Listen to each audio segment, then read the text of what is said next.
Thank goodness for what? Oh, the trouble I've had getting this number of yours. How come? Well, I finally had to call Mr. McCracken at Universal Adjustment Bureau. I found out from him that you're there in Hartford, Connecticut. That's right. Well, I thought you were going to drop by and pick up your check. Was I? Well, of course, you said you would. Did I? Well, of course. Well, all right, but what's it for, and who are you? Well, what's it for? Why, for your services in connection with that oil refinery investigation you made for us. What oil refinery? When? When? Last week. What are you talking about, and who are you, sir? Now, look here, Dollar. I'm Ted Beckham, Western Indemnity Company. Now, who else would be calling you regarding... Ted Beckham? Yes, of course. Western Indemnity? That's right here in Fort Worth. Now, Mr. Beckham... Now, I've okayed your expense account for that refinery investigation. The check is ready, and I just want to be sure that you pick it up. Investigation? Look, are you being funny, Dollar? There in Fort Worth? Yes. Texas? Yes. Now, Mr. Beckham... Yes? The only case I handled last week was right here in Hartford. What? The week before, I was in Little Rock, Arkansas. Well, the one before that, I was also here in Hartford. Dollar? And before that, in L.A., California. Look, you're Johnny Dollar? That's me. Well, you're not. I'm not? Well, of course not. How stupid of me. I should have realized you weren't Johnny Dollar the minute you picked up the phone. Now, look, Mr. Your voice, it's not one bit like Dollar. Now, look, will you please listen to... All right, you imposter. You've succeeded in making a fool of me. This bird's off his rocker. But believe me, if I had time, I'd have you tracked down and arrested for impersonating him. Me? Yes. Impersonating? Yes. For impersonating Johnny Dollar. Goodbye. Hello. Well, same to you and many of them.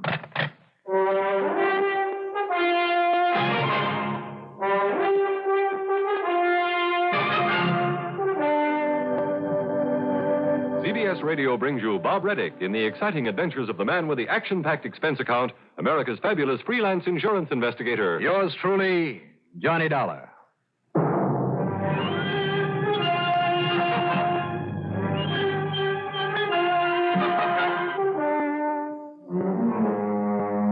Expense account submitted by Special Investigator Johnny Dollar to the Western Indemnity Company, to the Greater Southwest Insurance Company, and maybe to Universal Adjustment Bureau.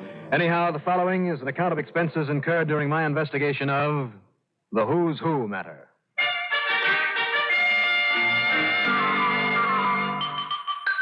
That wacky phone call from Texas, from a man, a company I'd never even heard of, accusing me of impersonating myself. I was about to pick up the phone again, call him back, and demand an explanation, but the phone beat me to it. Hello? That's a pleasant sort of greeting.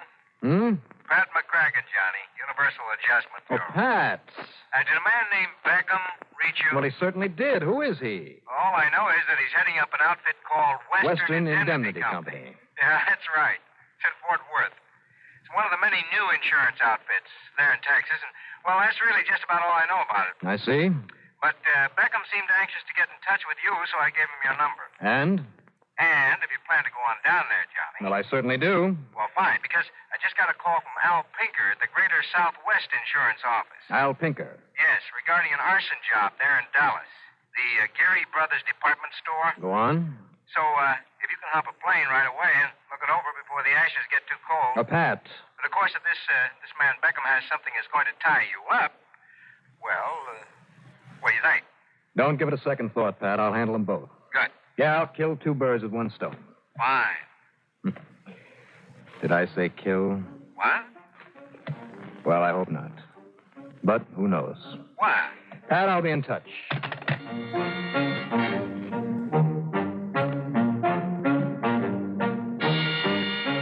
Al Pinker in Dallas. Ted Beckham in Fort Worth. Expense account item 1, $98.05 airfare. The plane set down at the Amon Carter Field in Fort Worth. It was late in the afternoon. And item 2 is $10 even for a taxi for the 19-mile drive into the city, into the Western Indemnity Building. It was brand new, very modern, very small, and located on East Lancaster Avenue. Over the protest of a pretty young blonde secretary with pale blue eyes and well, I bullied my way into Beckham's office. Yes? Who are you? All right, now, Mr. Beckham, let's get a few things straight. Now, wait a minute. I asked you, young man, who are you? What do you mean, barging in this way? My name is Dollar, Johnny Dollar. Don't be ridiculous. Here are my credentials, including photograph and fingerprints. Here, look them over. Huh? Well, now, this, Well? Why, you are Johnny Dollar. You were John, and your voice, the same one I talked to over the phone early this morning. Right? But I made that call to Hartford. That's right. Oh, you were in Hartford then, huh? Yes, but I am here now, and I would like to know what this is all about. Well, that other young man who's been working with us did a couple of investigations for us. You better tell me about him. Why, he said that he's Johnny Dollar. Oh, he did, huh? And with that unusual name, there couldn't be two Johnny Dollars. It's not likely. But knowing all about you and your fine work over the years, well, when he came here and offered to undertake the two investigations, and there's a third one, and he did do a good job for us, Mr. Dollar. He did, huh? And yet, when I got his expense account, or that is, when I looked it over again after talking with you on the telephone, well, it kind of made me suspicious. The size of it, I mean, you see. Yeah. That expense account of his. Well, tell me this, Mr. Beckham. Just why did you call me this morning? Well, that was it, about the expenses for your... Well, I mean, for his job on that refinery investigation. Now, he said he'd pick up the money here. He never had given me his address, and, well, I'd okayed the account, and the money was here waiting for him, and... but then, knowing so much about you, as I said, and contemplating the amount of his expense account, So you tracked down my number in Hartford and called me? Yeah. To have me pick up the money? Yes, and because I suddenly had a small suspicion, I mean because of the total of that expense account. Mr. Dollar... All right, Mr. Beckham. Oh, excuse me. Yes, Miss Carroll? There's a Mr. Albert Pinker here to see you. Pinker? Send him in, Carol. Yes, sir. Well, who is Albert Pinker? Greater Southwest Insurance Company. Al just happens to be the other reason I came all the way out here to Texas. Johnny! Hi, Al. Meet Ted Beckham, heads up this office. Oh, glad to meet you, Ted. Hi, Mr. Pinker. Pat McCracken said you might come here first, Johnny, but listen, is whatever you're here for something that can wait? Well, now, I'm not exactly sure. Because if you can come on over to Dallas with me right away, this department store... Wait a minute, the Geary Brothers department store, Mr. Pinker? Yeah, that's right. You know about it? Well, I certainly do. You see, we hold part of that insurance, too. Oh? As a matter of fact, this other Johnny Dollar, why, he's what? Beckham, perhaps I'd better go on over there with Al. Yes, but now, Dollar, this Yeah, is... well, all right, now, just don't get yourself all lathered up. I'll check up on our little affair later. Oh, good. But what did Ted mean about another, well, that is... Well, Al, it seems that I've come here to run down two people. Two? That's right. Your firebug for one, Yeah, Johnny? and a guy named Johnny Dollar. What?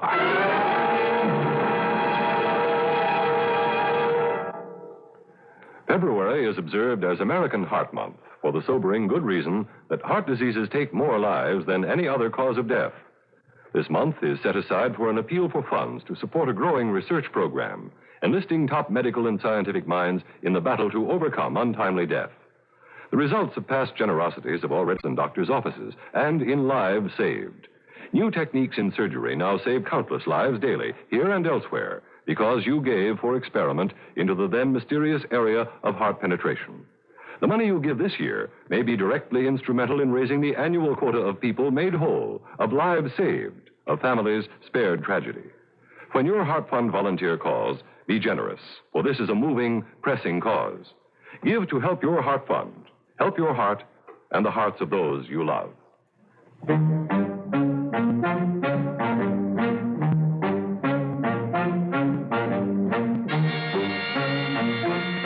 During the 30-odd mile drive from Fort Worth to Dallas, I told Al Pinker about my own little problem.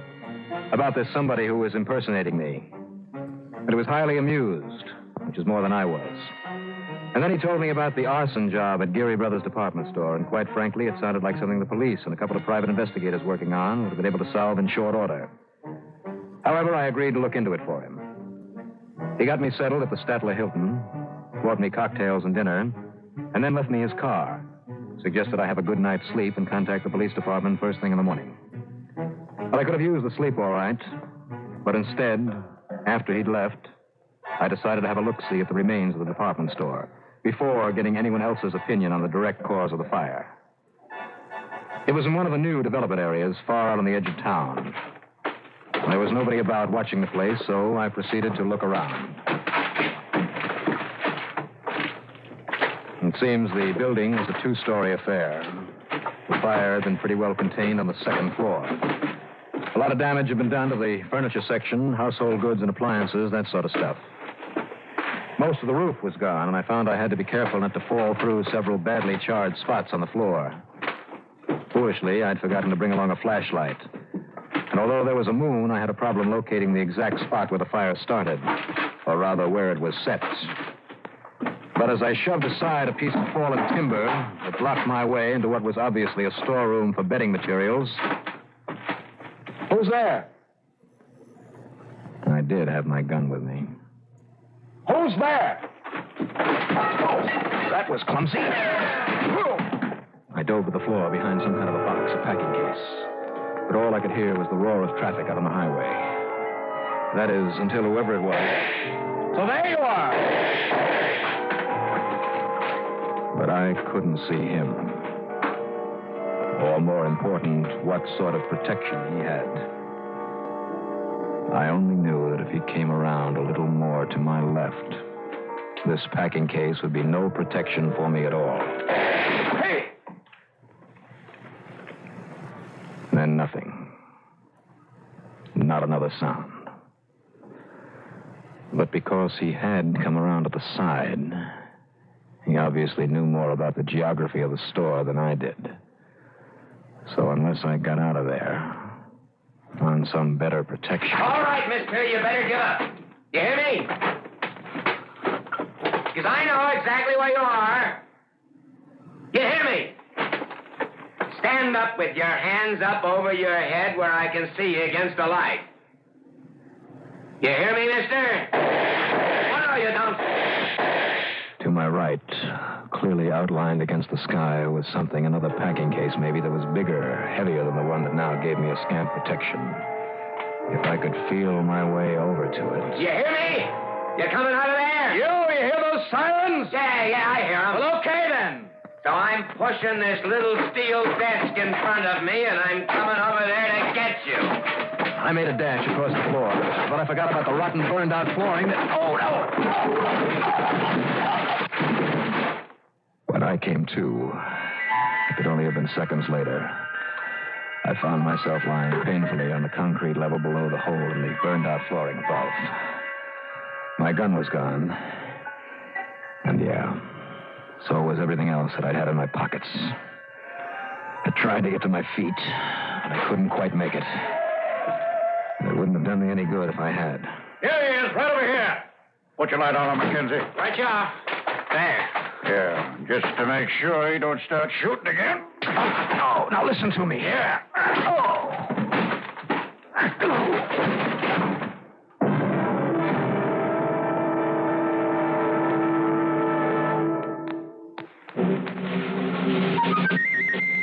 Have a commander, welcome aboard. Have a commander, welcome aboard. The cleaner the tobacco, the better it tastes. Have a commander and see. The cleaner the tobacco, the better it tastes. And in Commander, the tobacco is vacuum cleaned. Have a commander, welcome aboard. Try new king-size Philip Morris Commanders made on a new machine, the Mark 8, that takes rich, full-flavored tobacco and gently vacuum cleans it. And the cleaner the tobacco, the better it tastes. Noticeably better. The cleaner the tobacco, the better it tastes. And in Commander, the tobacco is vacuum cleaned. Have a commander, welcome aboard.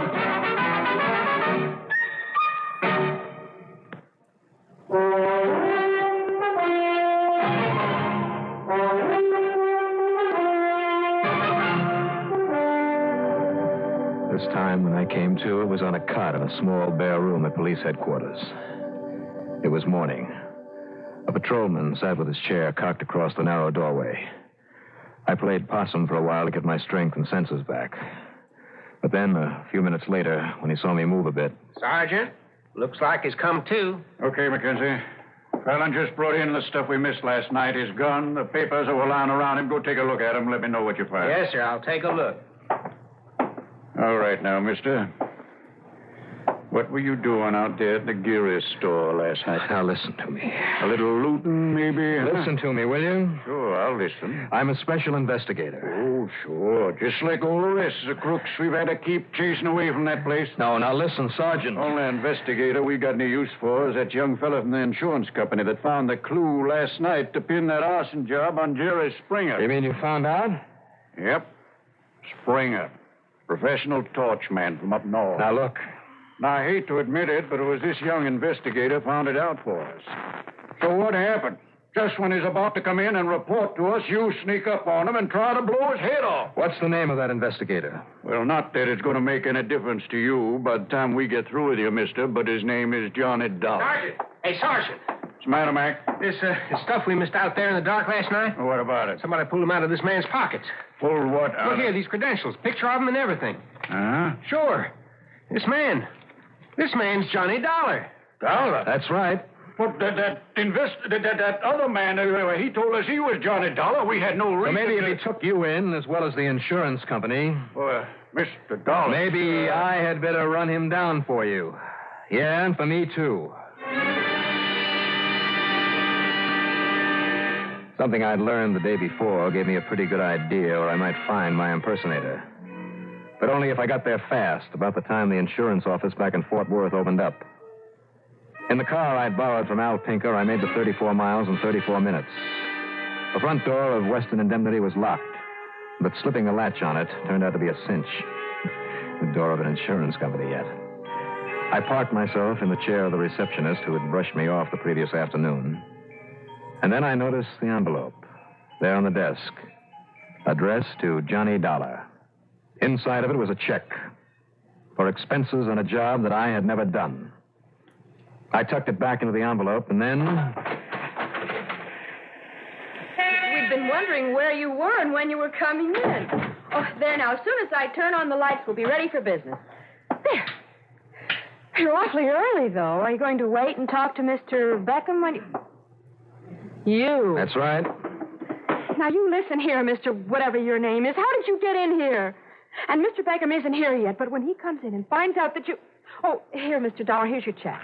That's fine, thank you. Now, if you'll excuse me. Dollar, did you say? Your name is Dollar?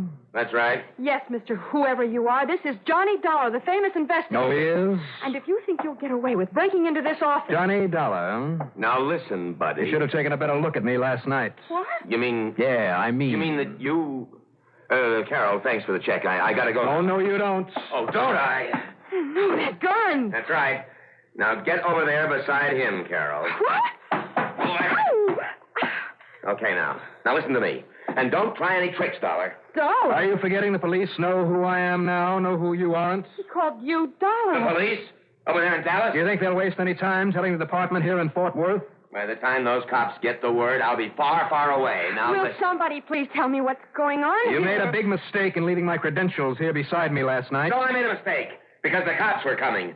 But I'm not making any this time. Now, listen Do to you me. mind telling me why you decided to pose as me? Please, somebody explain. How long you thought you'd get away with it? Dollar. And I suppose you solved a couple of cases for this company, got yourself in good with them, because you planned the crimes, whatever they were. Okay, Maybe Dollar. even pulled them off yourself. Okay. You're stalling for time, but it's no good. And tell me this. Quiet, both of you. Now, both of you walk into that coat closet there beside you. You lock us into that... Now, listen, mister. Go ahead, or Dollar, so help me, I'll pull this trigger. Go on. Look. Yeah, look behind you. Now, don't try that, old gag. Oh, my goodness, what's going on? What's going on in This, here? Mr. Beckham.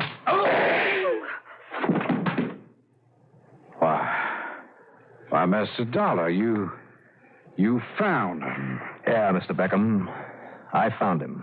Somebody please tell me what this is all about. And the next time somebody barges in and identifies himself as me... But I tried to tell you, Mr. Dollar. I tried to tell you yesterday. You tried to tell me what? Well, I suspected this man from the minute I got his expense account on those jobs he presumably did for us.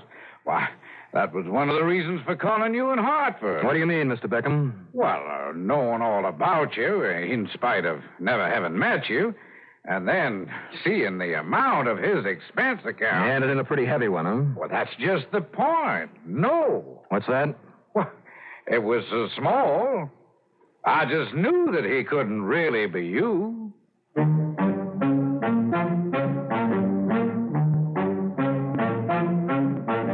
Okay, then, Mr. Beckham. On the strength of that last remark, I will not expect you to question this. Expense account total, including hotel, transportation back to Hartford, and all the incidentals I could possibly cook up, $306.25. Yours truly, Johnny Dollar.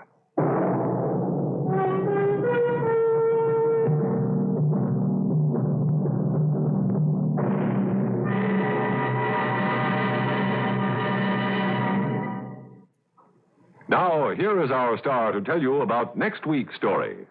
Next week, a fireman. The dangerous kind. That carefully sets fires instead of putting them out. Join us, won't you? Yours truly, Johnny Dollar.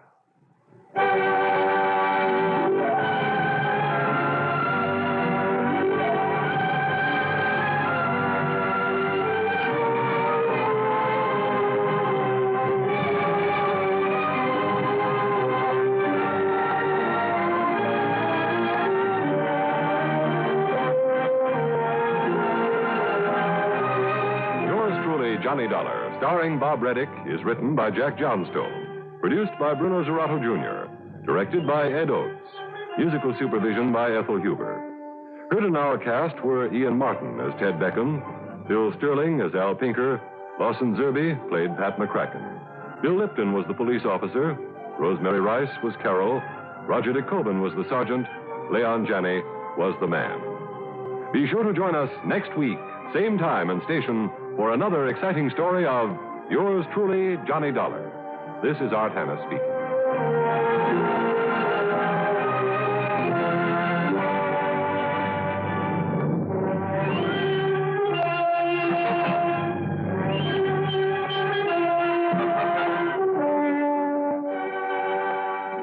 How many times do you drive along the highway at a pretty fast clip and come upon a policeman at the side of the road writing out a ticket for some unfortunate traffic law violator? What happens? Almost automatically, you slow down to a sensible speed and pay more attention to driving safely. Nobody likes to get a traffic summons, but it's only by even stricter law enforcement that we're ever going to cut down on the shocking and shameful death and accident rate on our highways. That's why we should all get behind local and state safety programs and support any measures that will make driving a pleasure instead of a risk. A proper safety program includes not only more rigid enforcement of traffic laws and stiffer penalties for violating them, but also better public education on safer, saner driving habits and the elimination of dangerous stretches of highway. The surest way to cut down on accidents, though, is for all of us, motorists and pedestrians alike, to be more careful and more sensible about how we drive and walk.